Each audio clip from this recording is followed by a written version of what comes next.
Hey guys, welcome back to Sgcarmart Reviews. Ever since we first saw the Ioniq 6 rear-wheel drive Cat A model at the Singapore Motor Show, we've been blessed with a selection of Category A electric sedans to choose from. And if you're looking for one today, we're taking a look at this. This is the BYD Seal 100 kilowatt Cat A version. Now, is this the sedan to pick between the Ioniq 6, Model 3 and the Seal? Let's find out. Now, we've actually done a full detailed review on the Seal 3.8 seconds performance, so you can click the link right here. But for this car, since majority of it is the same, we're going to dive right into the drive.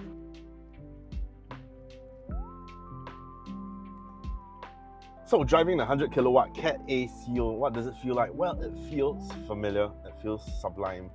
I'm happy to be back inside this space.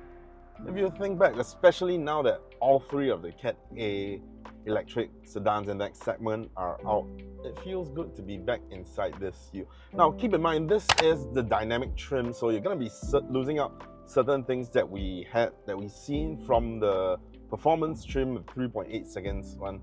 Number one, chiefly to me, is the heads-up display right there. Smaller wheels, the different wheel design doesn't really matter to me, especially when you're going to be, first of all, inside most of the time. Secondly, people who tend to buy a new car like that, especially in this market, they would probably invest just a little bit more, just to personalize your car a little bit more. So to me, those don't really matter that much. The rest of the drive is just as electric, if not for that missing insane amount of instant brake horsepower. If you look at it, it's still the dynamic trim, so even your OMV is still exactly the same. It's just a little bit lower thanks to the COE prices and a little bit on their end. So the drive is instant. Well, you still get your high torque figures, just off the line it boosts off, and then right about 70-80, it starts to get out of breath, which is a lot more than enough in Singapore. So a car like this, I really feel just like the Model 3 110 kilowatt. I feel like these cars are enough. But to me, I feel like one thing that goes further for the Seal is its dynamic handling. This is just a pleasure to pilot. It's so sharp, the handling, and it's so communicative. Everything they tell you, it feeds everything back to you as a driver. So you really get to feel a lot of the road. The chassis is tight and it handles around corners well. It feels like you are stuck to the ground, you're planted, and it really just gives you that dynamism. And this is just something that really puts a smile on your face, even when the power is tuned down to 100 kilowatts. So while you may not get that maniacal speeding, that spaceship taking off level of power, this still lets you get into that mindset of having a lot of fun. It still edges you to go a little bit further, and I like that about this car. And in that sense, it's like a game, right? Your skill cap is higher, your skill ceiling is also higher. If you compare this to the performance 3.8 seconds, you're not going to be able to get those crazy speeds just as easily because you're lacking all that horsepower, but you're still able to have all that fun even around the track. You just have to be quite a bit more tactical about how you get there. So I think this is really good. It's really fitting. You're saving money. First of all, you're saving costs. Second of all, you're saving that road tax. But you're not cutting back on a lot of the fun. You're cutting back on maybe 5-10% of the fun. That's your straight line speed, your straight line torque, and your head to the back kind of power. And that's really fun, don't get me wrong. But just as someone who's owned the 3.3 Stinger before, that fun comes at a really huge cost. You're gonna be every day sitting in that car, you're gonna be feeling really happy, you're gonna be feeling really overjoyed. But then every month thinking about the value that's depreciating from the car, it's a love-hate thing. That money is just disappearing. If you had so much money that you don't have to worry about that depreciation, that road tax, that money going up in a flash just like that, then get the performance. But if you are like most other regular Joes, that money matters. If you are topping that up to a 23-24K depreciation car, that's like every month $2,000 is just disappearing. So this is a lot more palatable. You're not losing out on that much of the fun, but you're saving up that much of the cost. So in that sense, this is a really capable car and really delivers. Now, in terms of the rest of the cabin, things are still quiet, it's still well insulated, it still feels like it's not just a sedan of this size. So it delivers more, and that's what I think a lot of people like about the CO, even more so than the Atto 3. When the Atto 3 came to Cat A, I still have quite a few colleagues who don't really kind of like it. For me, I like that they've changed things up. It's not your usual economy car, plastic, everything. Yeah, it's kind of newish, it's kind of gimmicky, but I like that different texture, that different design. It gives it character. But this, I think, appeals a lot more to those people who think of like your Continental cars. They really like that. There's this leather, this double color stitching, this Alcantara type material. There's that DIN audio branded speakers. So things kind of feel like more conventionally upmarket, and I think that's what they like. And when it comes to noise insulation, this is also still feels just like that other higher end seal. So these things are pretty good. Now, when it comes to what I like about this car, I like the looks. Whether you're inside seeing the DRLs reflected off another car, or you see another seal's tail lights, those water spot droplets, that single line, that silhouette dashing past. I really like that about the seal. This is a car that makes you, that's my car, after you park it. I like the handling. This is a really communicative, really dynamic car, and it inspires you. It makes you want to drive more. I like those about this car. What I don't really like about this car is the lack of the heads-up display system. If you compare this to the Model 3 Cat A, I would say that this feels a little bit cramper, this feels a little bit lower. The glass roof does help, but yet it still is overall, I would say, feels a little bit more cramped. Another thing that I don't really like is, at the time, I think it was rather newer, so it was a bit more forgivable, but I think the UI UX could be updated. This currently does the job. It tells you a lot of information. It shows you the gauges of the power distribution, but I think it could be spruced up a little bit more, especially now when we have a lot more Chinese EV brands coming into the market. We have brands like Smart, where the information is displayed really, really nicely, and I think in that regard, right now BYD has got some way to go. Another thing that I like is, compared to the Model 3 110, at the time when those cars came out, the Model 3, that was kind of newish, that kind of handles, but right now a lot more electric vehicles have come out and the handles are a lot better. So at the time, I think it was new, it was novel, it was a novelty,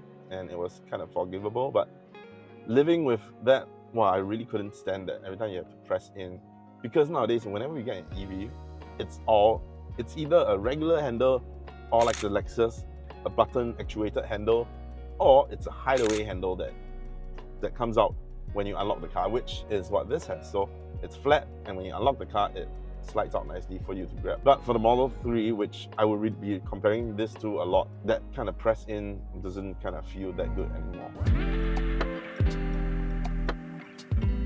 So the BYD Seal 100 kilowatt, is it will buy, won't buy, or go try? Well, as much as I like this car, as much as I like the Seal performance, to me, this car is a go try, and for a very good reason. I really like this car, and I really like these trio of cars, and I'm going to be referencing them a lot. To me, there's a particular significance to these three, and these three are the BYD Seal 100 kilowatt, Tesla Model 3 110 kilowatt, and then your Ioniq 6 rear-wheel drive. To me, they're like the Pokemon, the three legendary birds of the first generation. You got Articuno, you got your Zapdos, you got your Moltres. It's almost like the three there, and they kind of like have a rivalry between them, and to the people, they're like, oh, they're like these legends. Why? Because to me, these three cars, if you're looking for something that's not, say, crazy expensive, you're not going to like your really continental levels, you still want a really good car, you still want a car that makes a lot of sense, you still want a car that looks really good, and these three are really in that space and kind of battling it out with each other. And to me, they hold particular significance because, especially in the local market, because these three cars are made for Singapore. And you like it when things are made for you specifically. You like it when cars are specifically made for Singapore. It all started, when you look at these three sedans, these three rear-wheel drive cars, it all started with the Ioniq 6. Well, the Seal was here first, but the Seal first came in 3.8 seconds performance. And I remember back then I asked BYD, will this be coming as a Cat A model? And back then the answer was no, it's something of a flagship model, and we'd like it to remain a flagship model. It's that luxury status, and I can see that. But I can also see why, after they've seen the numbers, especially after they brought in, first it was the Atto 3 Cat B, right? And then they brought in the Atto 3 Cat A, and then they were like, people really want this in Cat A, and who's gonna say no to the money? So, well, I understand that. Then first came the Ioniq 6. The Ioniq 6 was the Cat B sedan as well. And then they announced rear-wheel drive Cat A model at the Singapore Motor Show. And the people wanted it. So first there was the Ioniq 6 that went for the Cat A. It gives you a cheaper, more affordable option. Even though it's a more premium car, you still get the same car. It's just a little bit more under-tuned. It's a little bit less power. It's a little bit more affordable. Everyone can have it. You can have a very nice car. And then next, Tesla, which famously back then doesn't do marketing, doesn't do advertising. So you wouldn't really expect them to deal with a relatively small market like Singapore. But then, there we go. They came out after with Tesla 3 Highland, and then they facelifted it, they made it cheaper, and then they came out with the Cat A version. So they made this car specifically to suit our markets. Hey, here's a same car, same OMV, literally. If you look at the Model 3 Cat B versus Cat A, except for the COE, it's just $500 cheaper on Teslas. And so there you go, here's a cheaper car for you. You still get the same car, the OMV is still exactly the same. In fact, if you look at how much OMV you're getting per dollar of your car, the Model 3 is that, because the margins on that are crazy, because Tesla says, we don't earn on the distributorship of the car. We want you to drive the car that you deserve, and that's why we've priced the Model 3 like that. So first came the Ioniq 6 rear-wheel drive, and then came the Model 3 110 kilowatt. And then BYD Steel was the third to come into the market with a Cat A option. But speaking to them, it actually kind of was just an unfortunate timing, because they were already planning to launch a Category A power output. And then this is it. So right now, before the Ion ES came in with, which is at 130, 140, is the absolute cheapest EV in the market, absolute cheapest AD car in the market, absolute cheapest AD EV in the market, and it's also a sedan. And by its length, it's actually longer than some of these cars at some 4.8 plus meters. But I'd say in the interior, the specs, the things that they put into this car, I think it's still rather a league away. So that's why I would compare the Model 3, the Seal, and then the Ioniq 6. And I like that there are these three very unique offerings, and they all three have their own specific differences.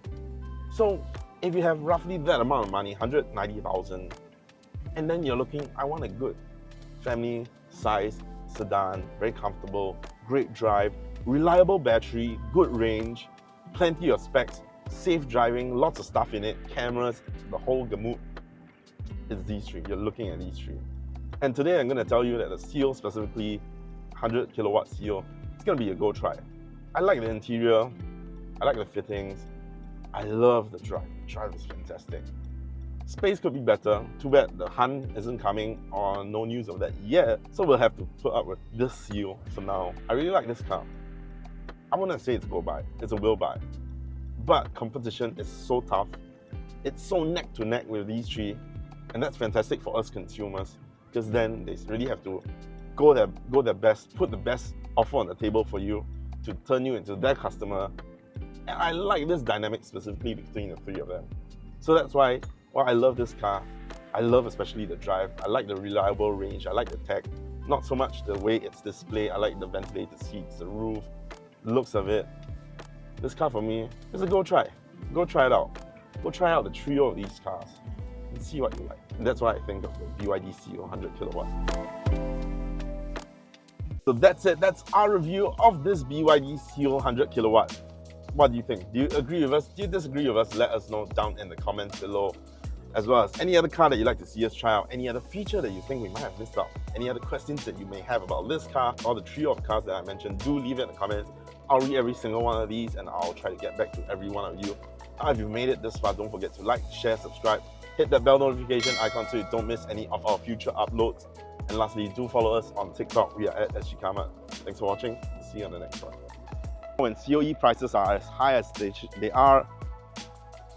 Oh my god,